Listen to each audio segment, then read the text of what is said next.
Hello everyone, ई academy के platform पर आप सभी का स्वागत है। बच्चों, जैसा कि जानते होंगे हमारे यहाँ civil services IAS PCS PT cum mains के बैचेज रनिंग हैं। 2 बैचेज इस समय चल रहे हैं और साथ ही साथ कंप्लीट बैच तो पीटी कम मेंस का चल ही रहा है। साथ ही साथ हमारे यहाँ एक नया प्रोग्राम शुरू हुआ है, यानी सभी सब्जेक्ट के जीएस के जितने भी सेक्शन है, जितने सब्जेक्ट हैं, उनका मॉड्यूल वाइज भी क्लासेस शुरू हो गए। जैसे पॉलिटी का मैं डील कर रहा हूँ मॉड्यूल्स क्लास, इसी प्रकार से ज्योग्राफी का अमन अर्जुन सर, और इसी प्रकार से देखा जाए तो हिस्ट्री और इकोनॉमी ये उपेन सर, और साइंस एंड टेक जो है अनुराग सर। इस प्रकार से देखा जाए तो मॉड्यूल्स वाइज क्लास भी आपको मिल रहा है, कंप्लीट बैचेस भी, और पीटी कम मेंस का क्लास। तो बच्चों, हम लोग आज देखा जाए आज जो बातें करेंगे, कुछ क्वेश्चंस हैं उस पर डिस्कस करेंगे।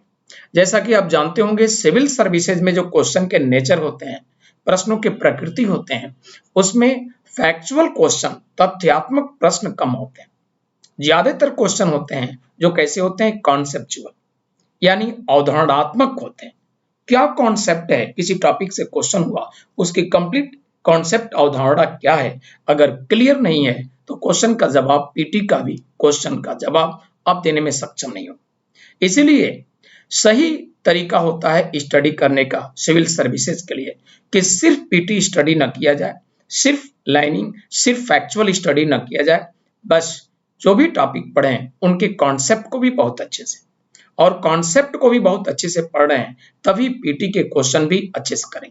क्योंकि पीटी में भी जो क्वेश्चन होते हैं, कुछ देखते होंगे असर्शन दिया गया है और नीचे उनके रीजन दिए गए। इस प्रकार से देखा जाए तो कुछ ऐसे क्वेश्चन होते हैं जो सेंटेंसेस दिए गए हैं और नीचे कुट बनाकर दिए गए हैं कि कौन सा शब्द है। तो पूरे कॉन्सेप्ट से रिलेटेड 5-6 सेंटेंस, 4-5 सेंटेंस दिए। अगर कॉन्सेप्ट को बहुत अच्छे से नहीं जानते हैं तो फिर आप अच्छे से सेलेक्ट नहीं कर पाएंगे ऑप्शन को। तो चलिए, इसी को ध्यान में रखते हुए कुछ क्वेश्चन मैं डिस्कस करूंगा, इसमें कॉन्सेप्चुअल एंड फैक्चुअल सभी क्वेश्चंस हैं। और इस प्रकार से देखा जाए ये क्वेश्चन बहुत ही यूजफुल होंगे, एक्सप्लेनेशन बहुत उपयोगी, बहुत यूजफुल होंगे सिविल सर्विसेज आईएएस के लिए, पीसीएस के लिए। सीडीएस एग्जाम आप देते हैं जो यूपीएससी कंडक्ट कराती है, सीडीएस एग्जाम देते हैं तो सीडीएस, सीएपीएफ जो यूपीएससी के द्वारा ही कंडक्ट कराए जाते हैं। इन सभी एग्जामिनेशन के लिए ये क्वेश्चन और एक्सप्लेनेशन बहुत ही उपयोगी, यूजफुल होंगे। आइए देखते हैं क्वेश्चन। तो इस तरह से बच्चों, फर्स्ट क्वेश्चन है, The mind of the makers of the Constitution of India is reflected in which of the following?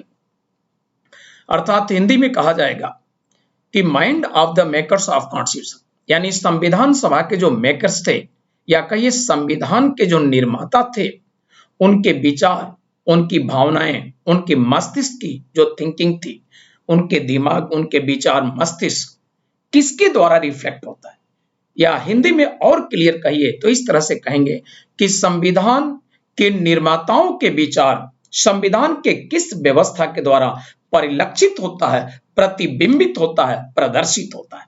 ये हिंदी में आप कह सकते हैं। आइए देखा जाए, संविधान, भारतीय संविधान की ऐसी कौन सी व्यवस्था है जिसके द्वारा संविधान सभा के सदस्य या संविधान निर्माता जो थे, उनकी भावना, उनके विचार, उनकी थिंकिंग, उनकी सोच उसके द्वारा प्रदर्शित होता है, प्रतिबिंबित होता है, रिफ्लेक्टेड होता है। तो ये ऑप्शन दिया गया है प्रियम्बल। बच्चों, सही मायने में इस क्वेश्चन का जवाब यही है, ये ऑप्शन कहा गया है। प्रियम्बल में स्टार्टिंग में ही कहा गया है, we the people of India, हम भारत के लोग।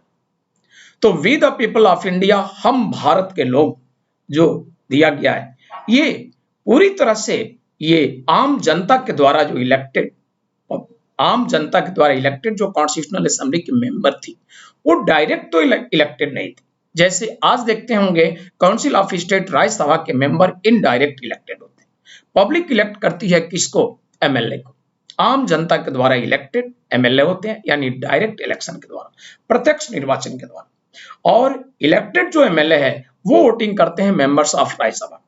उसी तरह से कॉन्स्टिट्यूशनल ऑफ असेंबली के जो मेंबर थे, संविधान सभा के सदस्य, रिप्रेजेंटेटिव ऑफ प्रोविंस, प्रांतों के प्रतिनिधि सबसे पहले चुने गए किसके द्वारा?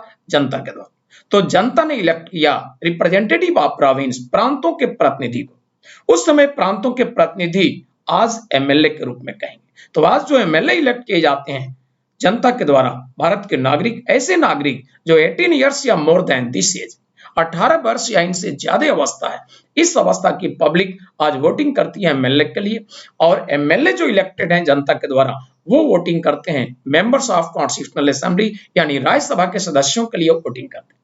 ठीक इसी प्रकार से कॉन्स्टिट्यूशनल असेंबली के मेंबर भी, यानी उस समय की पब्लिक ने डायरेक्ट वोटिंग किया किसके लिए? रिप्रेजेंटेटिव ऑफ प्रोविंस, प्रांतों के प्रतिनिधि। और वे प्रांतों के प्रतिनिधि वोटिंग किए किनके लिए? मेंबर्स ऑफ कॉन्स्टिट्यूशनल असेंबली, संविधान सभा के सदस्य। यानी संविधान सभा के सदस्य जो थे वो पूरी तरह से कहा जाए उनके द्वारा कॉन्स्टिट्यूशनल असेंबली में रिप्रेजेंटेशन, प्रतिनिधित्व किसका था? पब्लिक। जैसे आज पार्लियामेंट में लोकसभा राज्यसभा के मेंबर होते हैं, तो लोकसभा राज्यसभा के मेंबर के द्वारा इंडिया के पब्लिक का प्रेजेंस, उपस्थिति माना जाता है, क्योंकि इंडिया की पब्लिक ही उनको इलेक्ट करके भेजा है। तो इस तरह से प्रियम्बल जो व्यवस्था दी गई है, कॉन्स्टिट्यूशनल असेंबली के जो मेंबर थे उनकी विचार, उनकी भावना पूरी तरह से रिफ्लेक्ट होता है। प्रियम्बल का शुरू में कहा भी गया है, we the people of India, हम भारत के लोग। तो भारत के लोगों के लिए किस तरह से हमारे देश का संविधान फ्यूचर में होगा, किस तरह से व्यवस्था होगी भारत की, ये पूरी तरह से प्रियम्बल के द्वारा ही रिफ्लेक्ट होता है। प्रियम्बल को माना जाता है कि इंडियन कॉन्स्टिट्यूशन का समरी है, ये भारतीय संविधान का एक सारांश है, भारतीय संविधान का एक सार है। यह भी माना गया है कि सिर्फ प्रियम्बल का कोई स्टडी कर ले तो बहुत अच्छे ढंग से इंडियन कॉन्स्टिट्यूशन को बहुत अच्छे ढंग से मेजरमेंट, मूल्यांकन कर सकता है। कोई भी व्यक्ति जो भारतीय संविधान के प्रस्तावना प्रियम्बल को बहुत अच्छे से स्टडी कर ले, पूरे कॉन्स्टिट्यूशन का स्टडी नहीं किया, सिर्फ प्रियम्बल का अच्छे से स्टडी कर लिया, प्रस्तावना का अच्छे से अध्ययन कर लिया, तो भारतीय संविधान, कंप्लीट इंडियन कॉन्स्टिट्यूशन को बहुत अच्छे ढंग से मेजरमेंट, मूल्यांकन कर सकता है। इसलिए माना गया है कि प्रियम्बल इंडियन कॉन्स्टिट्यूशन की समरी है। प्रियम्बल इंडियन कॉन्स्टिट्यूशनल असेंबली, भारतीय संविधान के जो निर्माता थे, उनकी विचार, उनकी भावना, उनकी इमोशन पूरी तरह से रिफ्लेक्ट होता है किसके द्वारा? प्रियम्बल के द्वारा। इसलिए इस क्वेश्चन का जवाब होगा क्या? प्रियम्बल। इसका नेक्स्ट ऑप्शन दिया गया, उस पर भी चर्चा कर लें, क्यों नहीं होगा अगला ऑप्शन, उस पर भी बातें कर लें। तो बी ऑप्शन है फंडामेंटल राइट्स। दरअसल फंडामेंटल राइट्स में इंडियन सिटीजन और इंडिया में रहने वाले लोगों के लिए उनके अधिकारों की बात की गई है। फंडामेंटल राइट्स सिर्फ अधिकार, उनके फंडामेंटल राइट्स, फंडामेंटली जो राइट है उनकी बात की गई। यानी किसी तरह से कॉन्स्टिट्यूशनल असेंबली के जो मेंबर से या कहिए कॉन्स्टिट्यूशन मेकर थे, उनकी भावनाएं फंडामेंटल राइट के द्वारा कोई रिफ्लेक्शन कुछ नहीं। Next, the directive principle of state policy जो है, कॉन्स्टिट्यूशनल असेंबली के मेंबर सेंट्रल गवर्नमेंट को कुछ डायरेक्टिव, कुछ निर्देश दिए। यानी भारत के विकास, डेवलपमेंट के लिए, भारतीय लोगों के भविष्य में हर तरह से डेवलपमेंट, विकास हो, इसके लिए उन्होंने कुछ प्रिंसिपल तैयार किया और उन्हीं प्रिंसिपल को इंडिया स्टेट, भारत की सरकार को वो डायरेक्टिव के रूप में दिए। तो प्रिंसिपल जो डायरेक्टिव के रूप में दिए, इसलिए उसका नाम दिया गया directive principle of state policy. तो इंडिया स्टेट को जो प्रिंसिपल तैयार किए, वो कॉन्स्टिट्यूशनल असेंबली के मेंबर इंडिया स्टेट को डायरेक्टिव के रूप में दिए और इसीलिए नाम पड़ा directive principle of state policy. तो इंडियन सोसाइटी के सोशल, इकोनॉमिकल, अनेक तरह से डेवलपमेंट की जो बात है, वो डायरेक्टिव के रूप में, निर्देश के रूप में भारत की सरकार इंडिया स्टेट को दी गई है संविधान सभा के सदस्यों के द्वारा। इसके डायरेक्टिव प्रिंसिपल के द्वारा किसी तरह से संविधान निर्माताओं की सोच, एक्सप्रेशन इसके द्वारा नहीं माना जाए। नेक्स्ट है फंडामेंटल ड्यूटीज, मूल कर्तव्य। आपके संविधान में, सेपरेट कॉन्स्टिट्यूशन में फंडामेंटल ड्यूटीज व्यवस्था था ही नहीं। हमारा क्लोज फ्रेंड, इंडिया का close friend Russia, Russian constitution में फंडामेंटल ड्यूटीज की प्रोविजन थी। और इंडिया कंट्री में इंदिरा गांधी जी की सरकार थी। इंदिरा गांधी जी ने रशियन कॉन्स्टिट्यूशन से प्रेरित होकर उन्होंने व्यवस्था देना चाहा और इसके लिए सरदार स्वर्ण सिंह कमेटी सेटअप किया, यानी कमेटी सेटअप किया फंडामेंटल ड्यूटीज पर विचार करने के लिए। उस कमेटी का चेयरमैन इंदिरा जी ने अपॉइंट किया सरदार स्वर्ण सिंह। और उन्हीं के नाम पर कमेटी का नाम पड़ा सरदार स्वर्ण सिंह कमेटी। इस कमेटी ने अपनी रिपोर्ट दी है और रिपोर्ट को मद्देनजर रखते हुए, ध्यान में रखते हुए इन्होंने पार्लियामेंट में बिल लाए, डिस्कस हुआ, पास हुआ और 42nd अमेंडमेंट के नाम से जाना गया। 1976 की बात है और इसी अमेंडमेंट के द्वारा इंडियन कॉन्स्टिट्यूशन में फंडामेंटल ड्यूटीज को समाहित किया गया, इंक्लूड किया गया, यानी डायरेक्टिव प्रिंसिपल का जो लास्ट आर्टिकल है 51, उसी में ये व्यवस्था दिया गया 51A में, और इस प्रकार से ड्यूटीज की व्यवस्था दी गई आर्टिकल 51A में। ठीक है, तो ये ड्यूटीज की व्यवस्था आज के डेट में कहा जाए, इनिशियली प्रारंभिक रूप से इंदिरा जी की सरकार ने 10 ड्यूटीज की व्यवस्था दिया, बट अटल बिहारी वाजपेयी सरकार ने 86 अमेंडमेंट किया 2002 में। 86वां संशोधन अधिनियम अटल बिहारी वाजपेयी सरकार ने किया 2002 में, और इस तरह से एक और ड्यूटीज एडेड कर दिया। वह ड्यूटीज है 6 वर्ष से 14 वर्ष के बच्चों के लिए, उनके गार्जियन को ड्यूटी दिया गया है अच्छे ढंग से केयर टेकिंग, स्पेशली उनके फिजिकल मेंटल डेवलपमेंट यानी स्वास्थ्य को ध्यान में रखना, साथ साथ एजुकेशन ध्यान, ये गार्जियन को ड्यूटी दिया गया। तो इस तरह से आज के डेट में ड्यूटी की संख्या 11 है, 11 है। तो आपने देखा फंडामेंटल राइट्स अधिकारों की बात करता है, डायरेक्टिव प्रिंसिपल सामाजिक आर्थिक क्षेत्रों में डेवलपमेंट विकास की बात करता है, और डी फंडामेंटल ड्यूटीज कर्तव्यों की बात करता है। अनेक कर्तव्य दिए गए, टोटल कर्तव्य आज कितने हैं? 11। लेकिन संविधान निर्माताओं के जो सोच, भावनाएं, इमोशन थे, वो रिफ्लेक्ट किसके द्वारा होता है? आपका जवाब ये होगा, प्रियम। कोई दिक्कत नहीं। नेक्स्ट हम लोग क्वेश्चन पर डिस्कस करेंगे सेकंड क्वेश्चन, और सेकंड क्वेश्चन होगा which of the following are matters on which a constitutional amendment is possible only with the ratification of the legislature of not less than 1/2 of the states। ध्यान दीजिएगा। तो इसमें यह कहा गया है कि भारतीय संविधान में कौन सा संशोधन है, कौन से ऐसे विषय में संशोधन है कि भारत के कम से कम आधे राज्यों के विधानमंडलों के सपोर्ट, समर्थन की जरूरत होती है। तो भारतीय संविधान में जो संशोधन किए जाते हैं, ये ध्यान दीजिएगा, 3 टाइप्स से चेंजिंग होते हैं। कॉन्स्टिट्यूशन में जो चेंजिंग परिवर्तन होते हैं 3 टाइप से, 3 प्रकार से। नंबर फर्स्ट होता है जो सिंपल मेजॉरिटी से होते हैं, और सिंपल मेजॉरिटी से क्या होते हैं उनको समझ जाइए।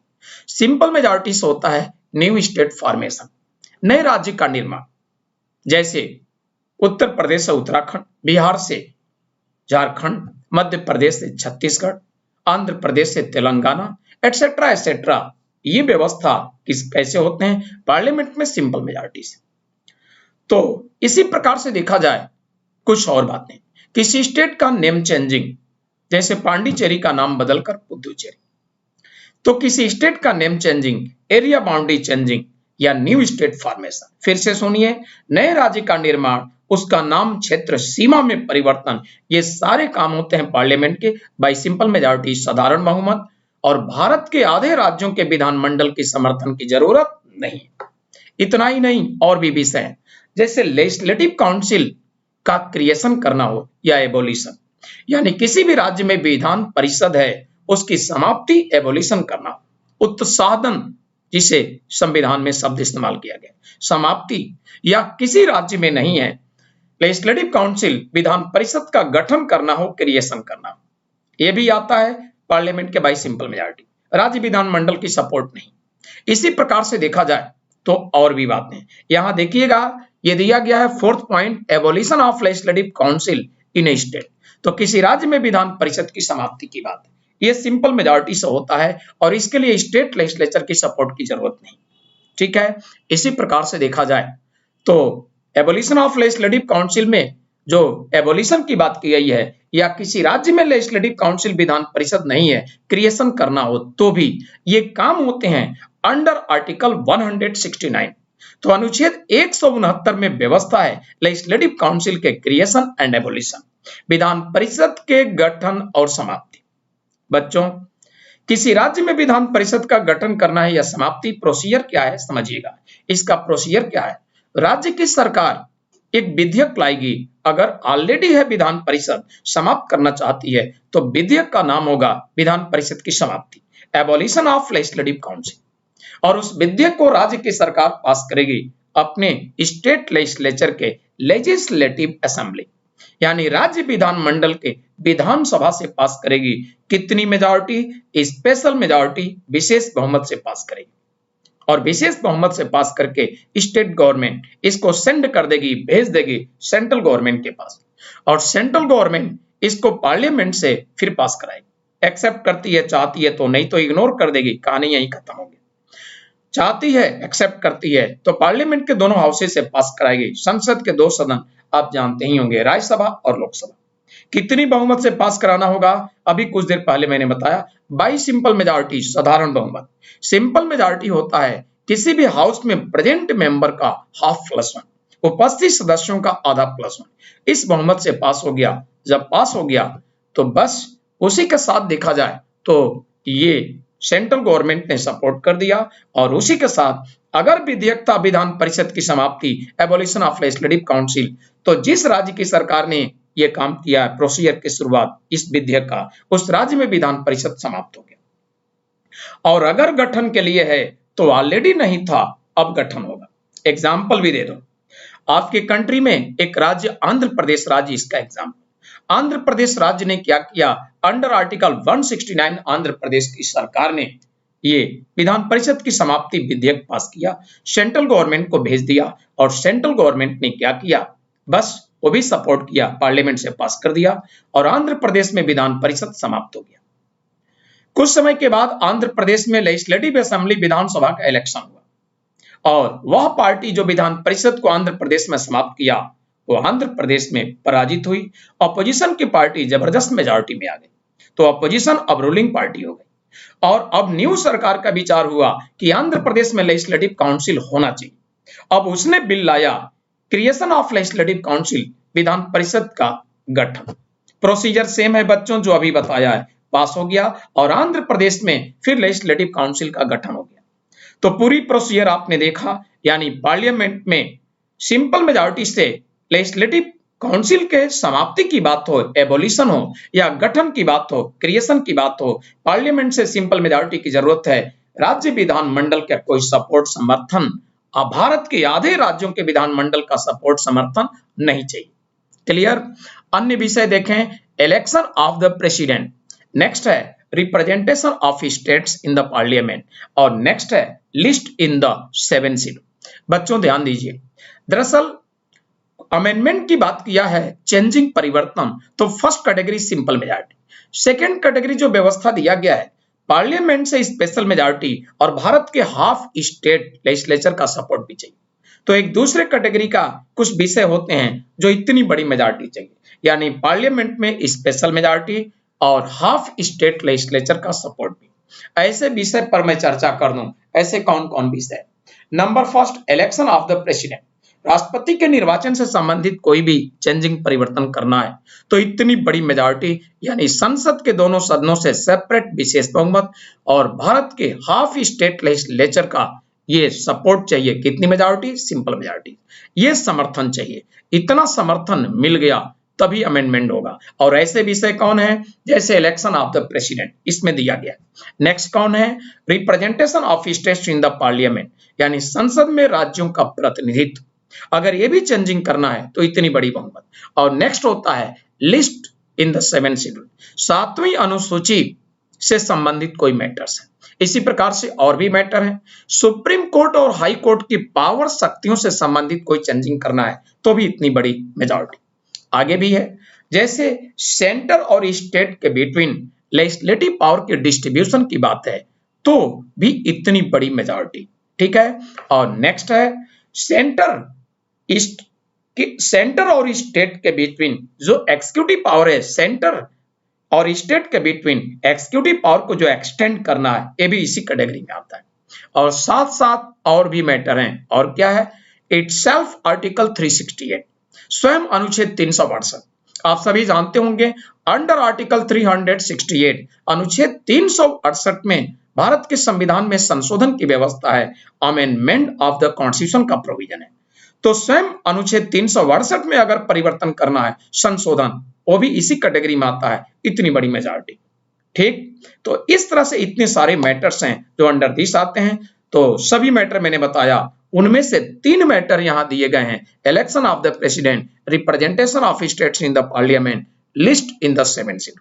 तो 3 बातें ये आ गए इस कैटेगरी में। चौथा, evolution of the legislature, legislative council होना चाहिए, तो लेजिस्लेचर काउंसिल दिया है, ये नहीं आएगा। तो इसलिए बच्चों इस क्वेश्चन का सही ऑप्शन होगा 1 2 3, और 1 2 3 दिया है ए ऑप्शन, इसलिए सही ऑप्शन होगा ए। आइए नेक्स्ट क्वेश्चन पर डिस्कस करेंगे।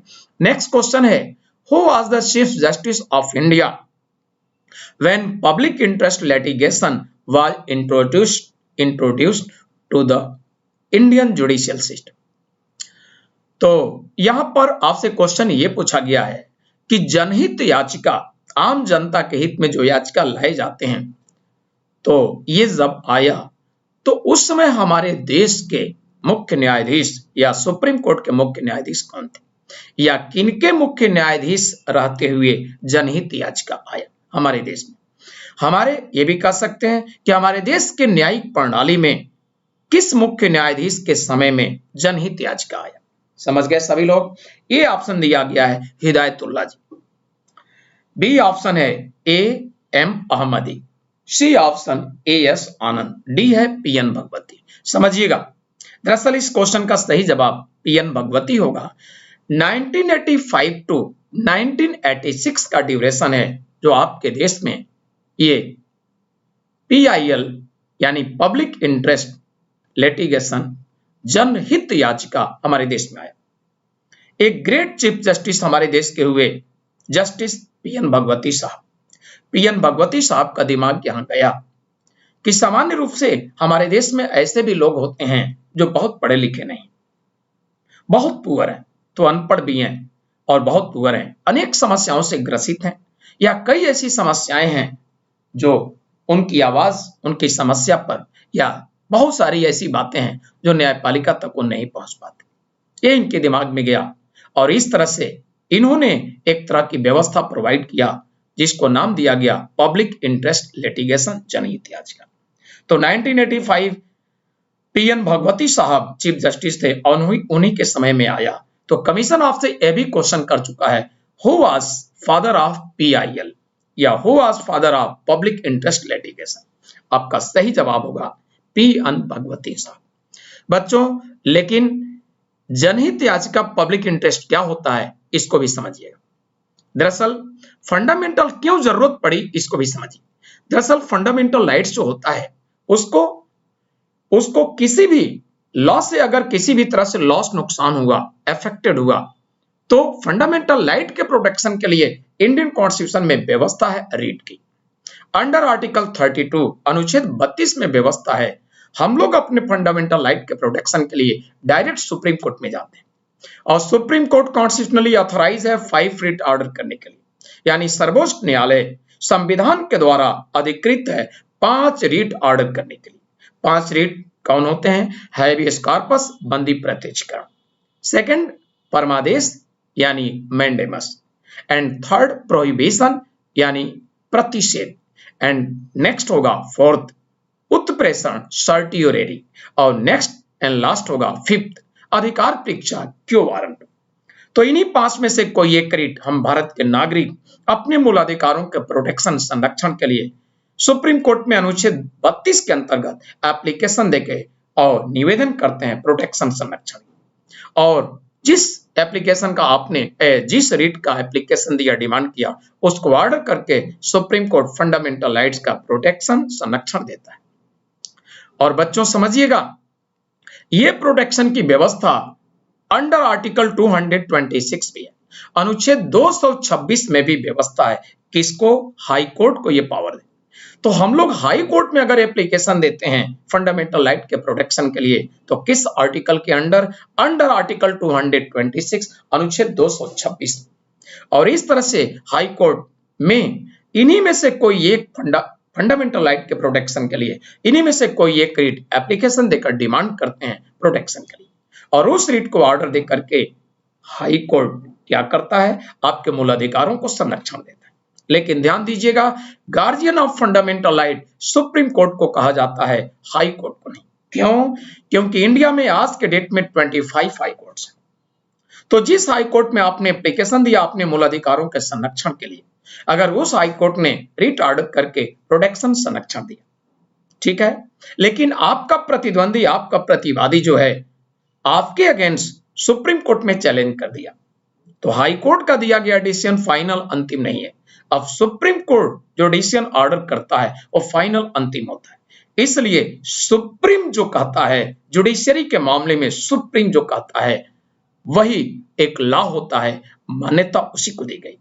तो सुप्रीम कोर्ट जो ऑर्डर डिसीजन दिया फंडामेंटल राइट के प्रोटेक्शन के केस में, वो कहीं उसके अगेंस्ट चैलेंज नहीं होगा। इसलिए guardian of fundamental rights judiciary के मामले में, गार्जियन की बात किया जाए इस मामले में, गार्जियन ऑफ फंडामेंटल राइट मूल अधिकारों का संरक्षक कौन है? Supreme court. इसी कारण से समझिएगा, तो इस प्रकार से फंडामेंटल राइट्स के गार्जियन के रूप में। अब देखिए, फंडामेंटल राइट के प्रोटेक्शन के मामले में हमको आपको सुप्रीम कोर्ट, हाई कोर्ट में जाकर प्रेजेंट उपस्थित होकर एप्लीकेशन देना है, तभी हियरिंग होगा, तभी प्रोटेक्शन। लेकिन अभी मैंने क्या, पीएन भगवती साहब के दिमाग में ये बात आया कि आम जनता जो दीनहीन गरीब है, समस्याओं से ग्रसित है, उनके मुद्दे, उनके प्रॉब्लम तो जुडिशरी तक नहीं पहुंच पाते।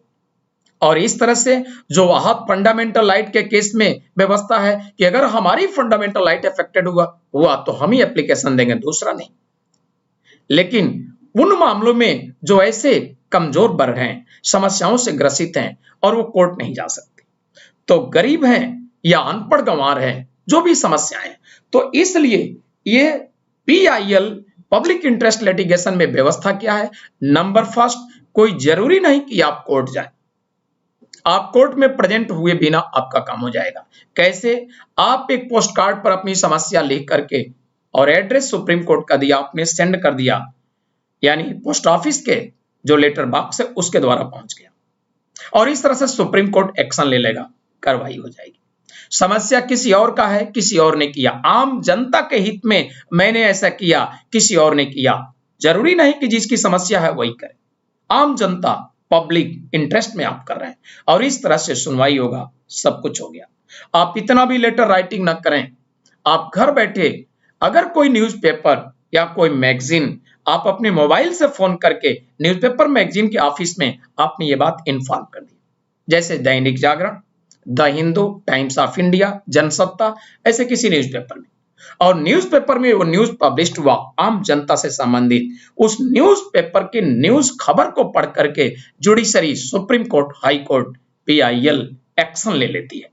तो आपने देखा फंडामेंटल राइट्स के केस में जो प्रोटेक्शन होते हैं वो बहुत डिफरेंट है, आपको कोर्ट में जाना है और वकालत, सब कुछ, वकालतनामा, सब कुछ आप बाकायदे सब कुछ रिटन प्रेजेंट होकर करेंगे, सब कुछ। लेकिन इसमें कुछ नहीं, एक सूचना पहुंच गया, उसके द्वारा एक्शन, तो आम जनता के हित में है, इसलिए इसको कहा गया है जनहित याचिका। एक ऐसा याचना जो आम जनता के हित में, अपने हित में, पर्सनल इंटरेस्ट में नहीं है, पब्लिक इंटरेस्ट में है, इसलिए इसको कहा गया है पब्लिक इंटरेस्ट लिटिगेशन, आम जनता के हित में, इसलिए जनहित याचिका।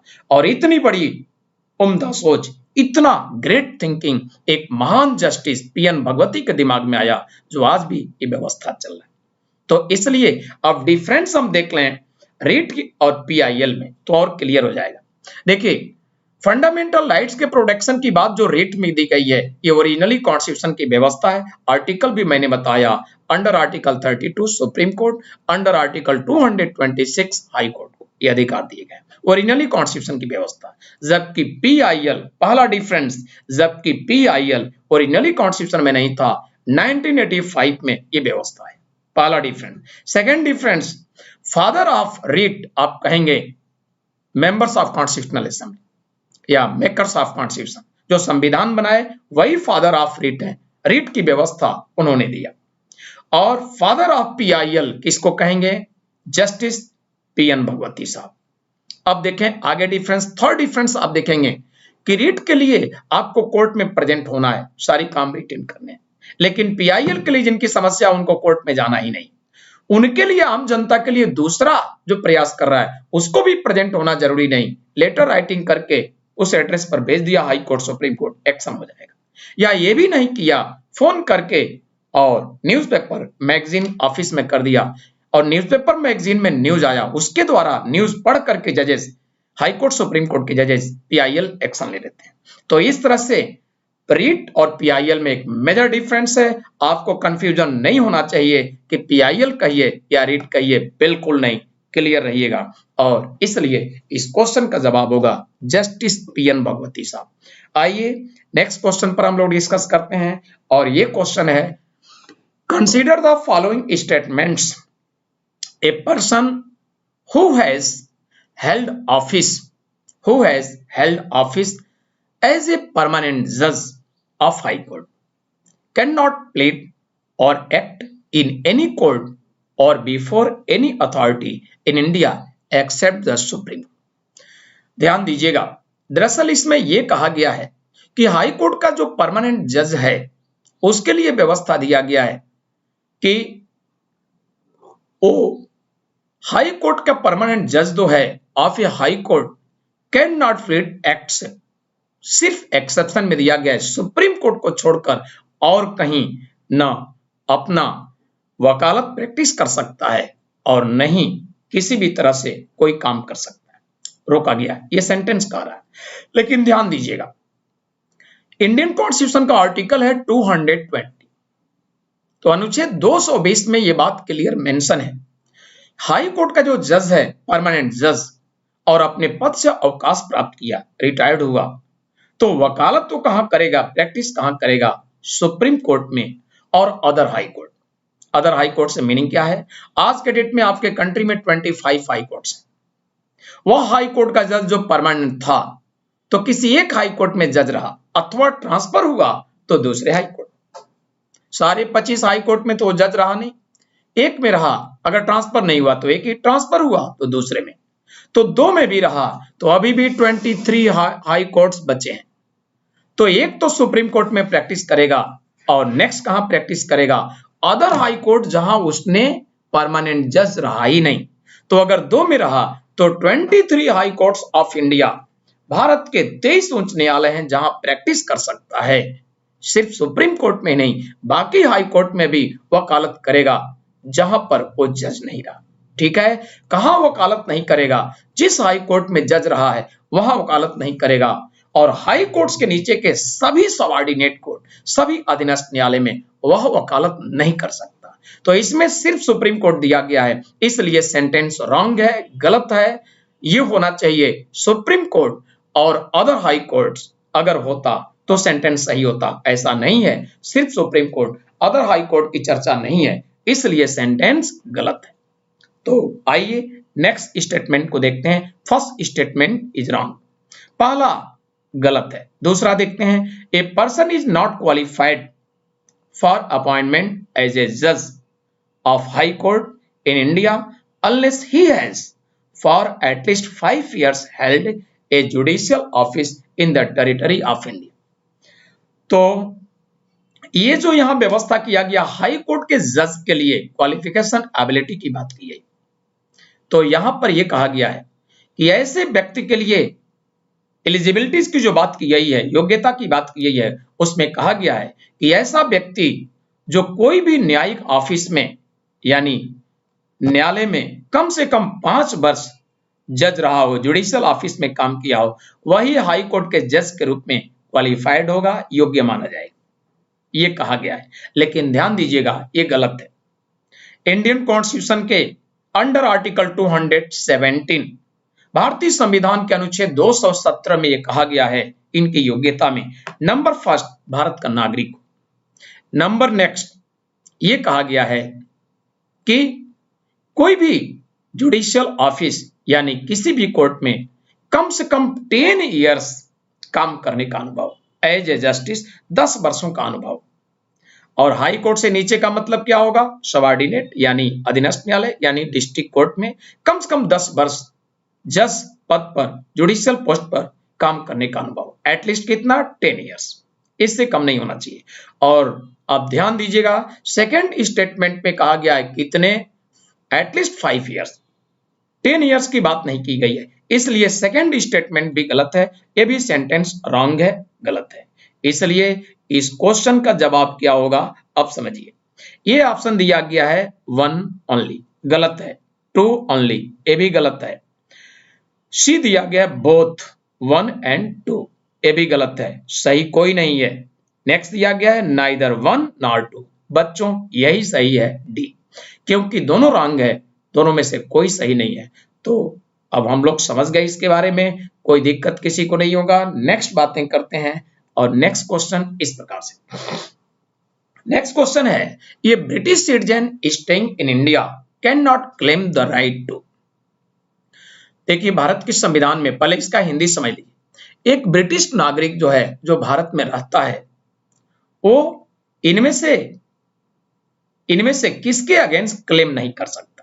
कुछ फ्रीडम नीचे दिए गए हैं, उनमें देखना है कौन सा फ्रीडम है, कौन सा अधिकारों की बात की है, कौन सा अधिकार है जिसके मामले में क्लेम नहीं कर सकता। तो सबसे पहले मैं आपको यहां पर इस बात का नॉलेज दे दूं, इस बात का ज्ञान आपको दे दूं, क्लासिफाई करके मैं बता दूं। कुछ ऐसे फंडामेंटल राइट्स हैं जो सिर्फ इंडियन सिटीजन के लिए है, फॉरेनर को हमारा कॉन्स्टिट्यूशन प्रोवाइड नहीं करता। तो कुछ इस तरह से मूल अधिकार भारत के संविधान में है जो सिर्फ भारतीय नागरिकों के लिए है। भारत में ही फॉरेनर जो रहते हैं उनको हमारा कॉन्स्टिट्यूशन प्रदान नहीं करता, वे मूल अधिकार विदेशियों को नहीं उपलब्ध होते। समझिएगा, जैसे आर्टिकल 15, आर्टिकल 16, 15 में दिया गया धर्म, मूल वंश, जाति, लिंग, जन्म स्थान के आधार पर विभेद के प्रतिषेध की बात की, यानी प्रोहिबिशन ऑफ डिस्क्रिमिनेशन। और मैंने अभी ग्राउंड बताया, धर्म, रिलीजन, मूल वंश, रेस, कास्ट, जाति, लिंग, सेक्स और बर्थ प्लेस, जन्म स्थान, इनके आधार पर कोई भेदभाव नहीं। 16 है लोक नियोजन के विषय में अवसर की समता, यानी यहां जो किया गया है व्यवस्था, equality of opportunity in matters of public employ, लोक नियोजन के विषय में अवसर की समता। और नेक्स्ट आर्टिकल क्या है, नेक्स्ट आर्टिकल है 19 में फ्रीडम की बात की गई है। इसी प्रकार से देखा जाए तो नेक्स्ट आर्टिकल होगा, ये क्या होगा 29, 30 एटसेट्रा। कुछ ऐसे आर्टिकल हैं जो सिर्फ भारतीय नागरिकों के लिए है, ये आर्टिकल फॉरेनर को नहीं। और शेष जो आर्टिकल हैं वो इंडियन सिटीजन और फॉरेनर सबके लिए। तो अभी मैंने कहा आर्टिकल 19 सिर्फ इंडियन सिटीजन के लिए। आर्टिकल 19 का फर्स्ट फ्रीडम है, 19 में फ्रीडम की बात की गई, फर्स्ट फ्रीडम है क्या, भाषण और अभिव्यक्ति की स्वतंत्रता, to freedom of speech and expression. And second freedom है आर्टिकल 19 का, to assemble peacefully and without arm, यानी शांतिपूर्ण निरायुध सम्मेलन का। और थर्ड फ्रीडम इसमें दिया गया है क्या, टू फॉर्म यूनियन, एसोसिएशन और कोऑपरेटिव सोसाइटी, कोई संघ या समिति बनाने का भारतीय नागरिकों को फ्रीडम। इसी तरह से नेक्स्ट फ्रीडम 19 में दिया गया है ऑल ओवर इंडिया में भ्रमण करने का, to move freely throughout the India. और नेक्स्ट दिया गया है फ्रीडम इसमें रिसाइड एंड सेटल, अधिवास और निवास। और नेक्स्ट फ्रीडम दिया गया है क्या, ट्रेड प्रोफेशन, यानी बिजनेस, व्यापार, ट्रेड का अवसर दिया गया। और लास्ट फ्रीडम जो 19 का है वही यहां ए पॉइंट में है। तो 19 आर्टिकल जो है वो है सिर्फ इंडियन सिटीजन के लिए, फॉरेनर के लिए नहीं। और यहां क्वेश्चन में है ब्रिटिश सिटीजन, तो कोई भी फॉरेनर होगा, वो ब्रिटेन का हो, यूएसए का हो, चाइना का हो, पाकिस्तान, कहीं का भी हो, इंडिया में रहता है, उसको आर्टिकल 19 का फ्रीडम उपलब्ध नहीं होगा। और व्यापार, बिजनेस, ट्रेड, कारोबार, प्रोफेशन, ये आर्टिकल 19 का फ्रीडम है, इसलिए ये विदेशियों के लिए उपलब्ध नहीं होगा। इसलिए 19 आर्टिकल के अगेंस्ट 19 आर्टिकल का ये फ्रीडम है, freedom of trade and profession.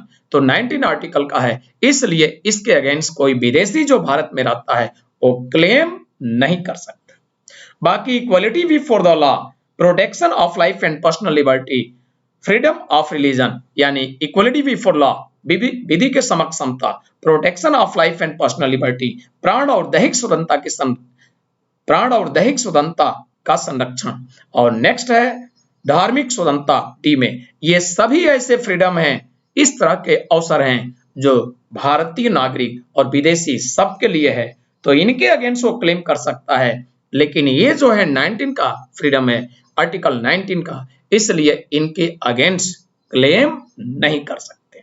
तो सही ऑप्शन होगा बच्चों 19। ऐसे क्वेश्चन को करते हुए सबसे पहले देखना है कि कौन सा ऐसा अधिकार है जो सिर्फ भारतीय नागरिकों को है, और जो सिर्फ भारतीय नागरिकों के लिए होगा, इस क्वेश्चन का जवाब वही होगा। तो इसलिए सही जवाब होगा ए ऑप्शन। क्लियर? आइए नेक्स्ट ऑप्शन की हम लोग बात करते हैं, और नेक्स्ट ऑप्शन होगा in the Indian constitution the right to equality is granted by 5 articles there.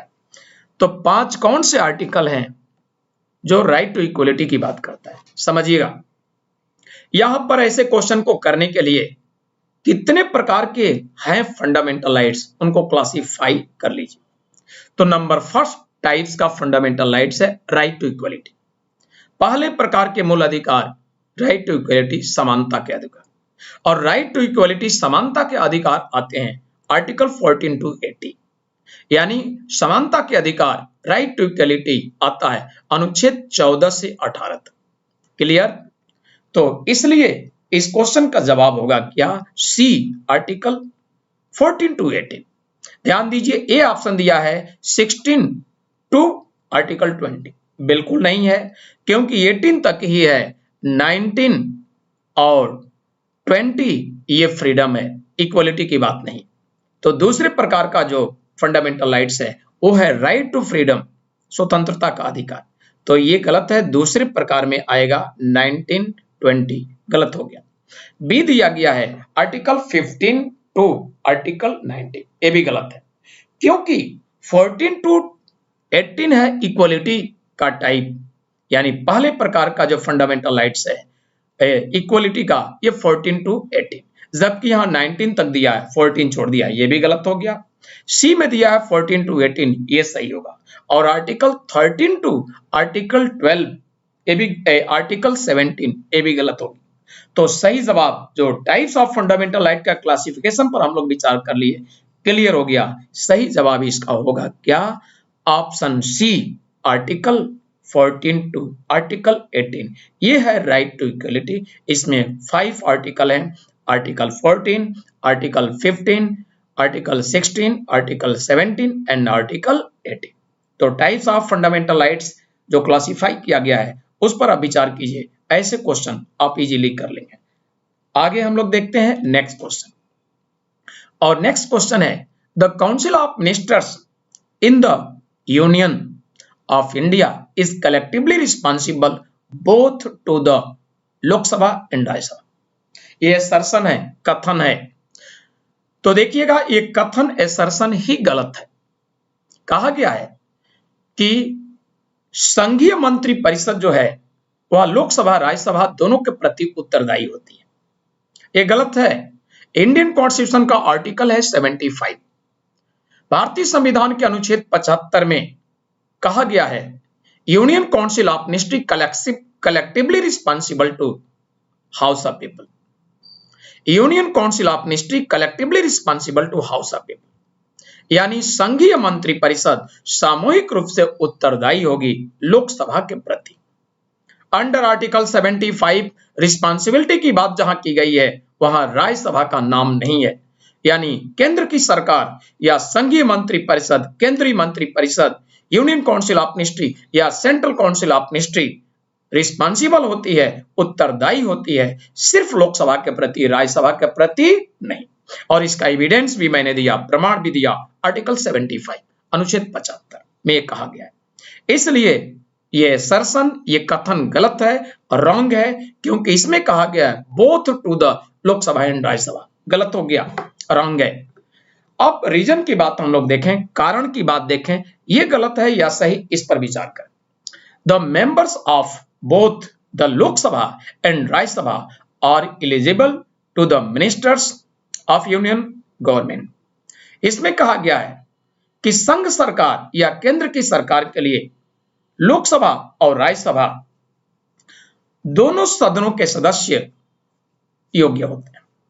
तो बच्चों कंफर्म कर लीजिए, जहां तक संघीय मंत्री परिषद की बात की गई है, केंद्रीय मंत्री परिषद की बात, मंत्री होने के लिए जो एलिजिबिलिटीज की बात की गई है उसमें क्लियर कहा गया है कि राज्यसभा या लोकसभा दोनों में से किसी हाउस का मेंबर। तो मंत्री होने के लिए बाउंडेड नहीं है कि राज्यसभा का ही मेंबर हो, मंत्री होने के लिए यह भी बाध्य नहीं है, बाउंडेड नहीं है कि सिर्फ लोकसभा के मेंबर हो, दोनों में से किसी हाउस का मेंबर हो।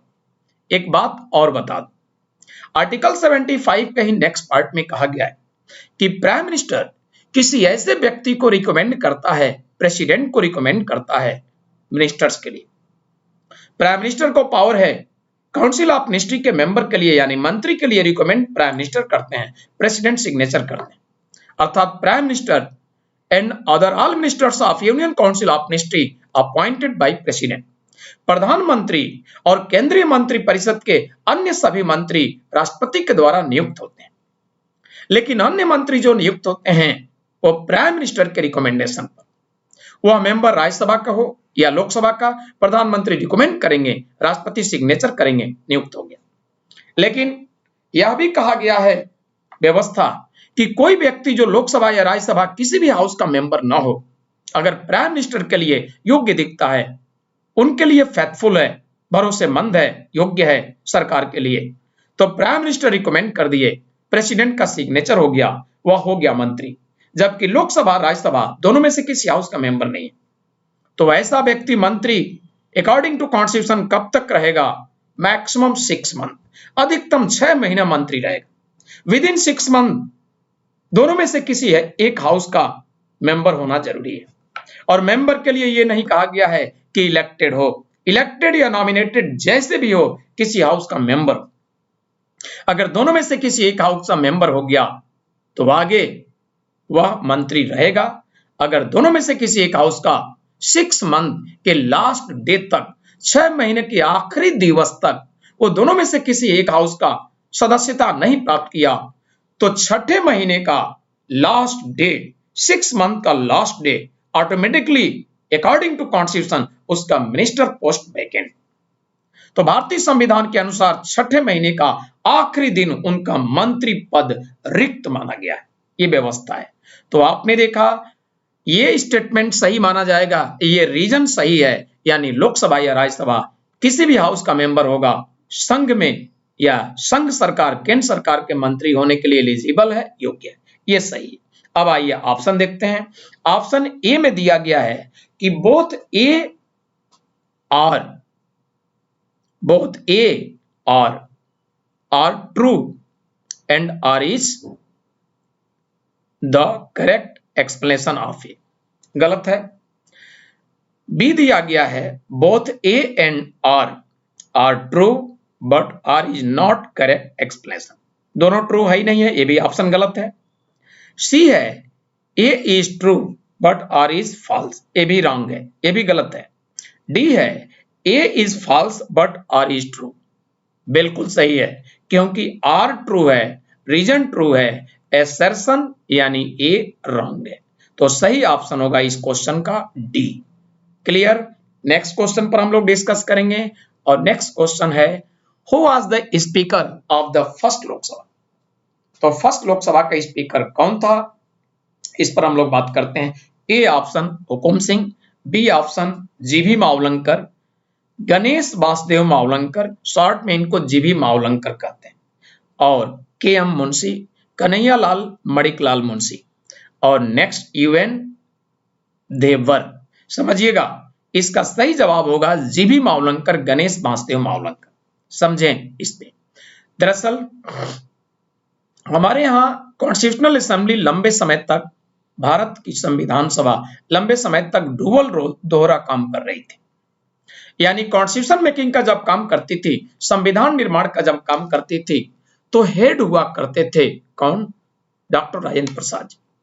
तो संविधान सभा सब जब संविधान निर्माण की काम करती थी, तो इसके हेड होते थे संविधान सभा के डॉक्टर राजेंद्र प्रसाद। और वही संविधान सभा पार्लियामेंट का भी रोल प्ले करती थी, उस समय पार्लियामेंट नहीं था, तो ये भी काम करती थी पार्लियामेंट का भी, क्या काम? लॉ मेकिंग का।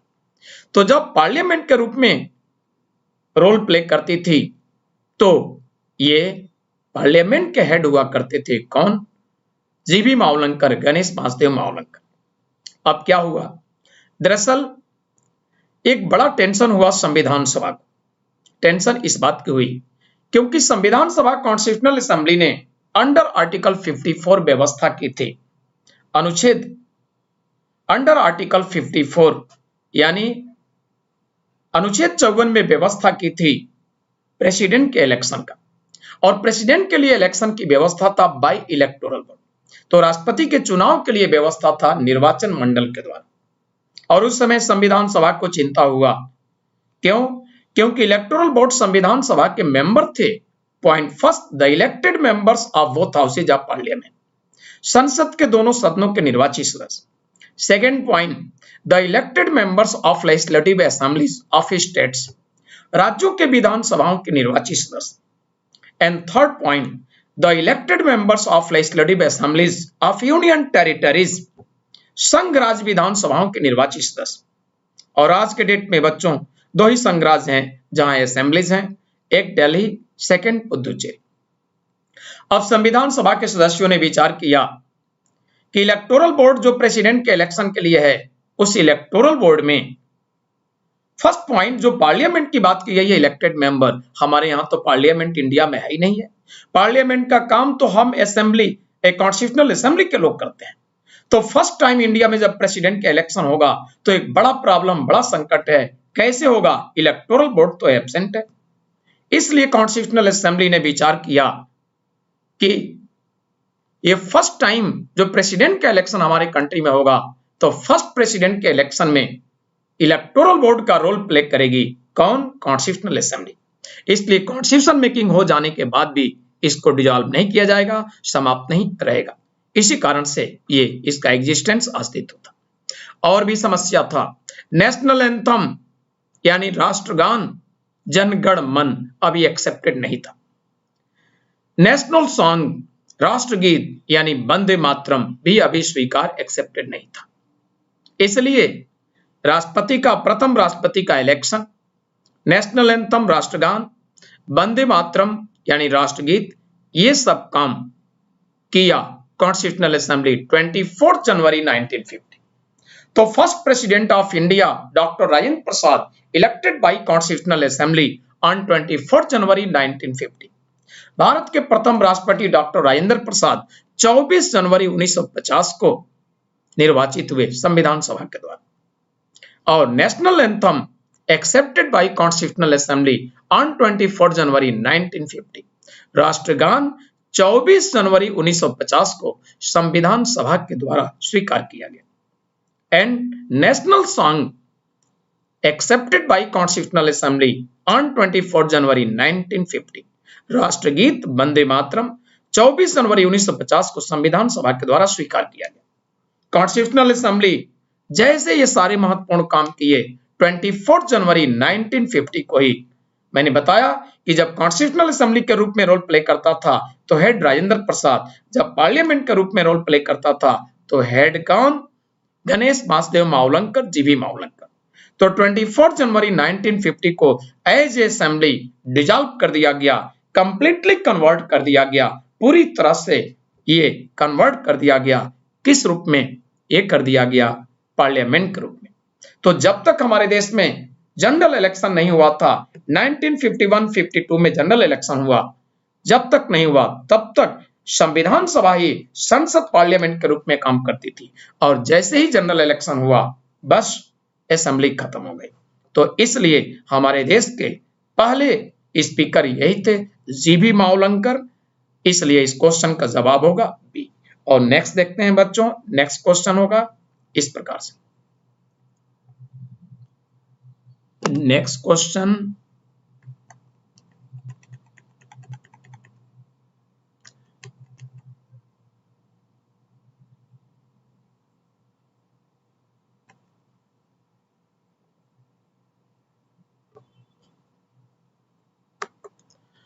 तो बच्चों आज हम लोग इतना ही बातें करते हैं। कुछ क्वेश्चन अगले जो सेशन में हम लोग डिस्कस करेंगे। एक बात फिर से मैं कहना चाहूंगा, ई एकेडमी के प्लेटफॉर्म पर आप सभी का सम्मान स्वागत है। इनका इंक्वायरी नंबर आप सभी कुछ आपको मिलेगा। हमारे यहाँ पीसीएस और आईएएस के पीटी कम मेंस बैच चल रहे हैं, उनमें आप क्लास लेकर देखें। इसमें जो बैचेज चल रहे हैं, मेंस में राइटिंग भी हमारे टीचर आपको सिखाएंगे और इस तरह से पीटी के लिए जो फैक्चुअल क्वेश्चन है, कॉन्सेप्चुअल, हर तरह के क्वेश्चन पर वो आपको बातें करेंगे। और इस नजरिए से, इस दृष्टिकोण से सभी फैकल्टीज अनुभवी हैं, इस नजरिए से पढ़ाएंगे जो चांसेस हैं किसी भी सेक्शन से कोई डाउट, किसी तरह से कंफ्यूजन रहने के चांसेस नहीं होगा। तो इस प्रकार से आज के सेशन में इतना ही।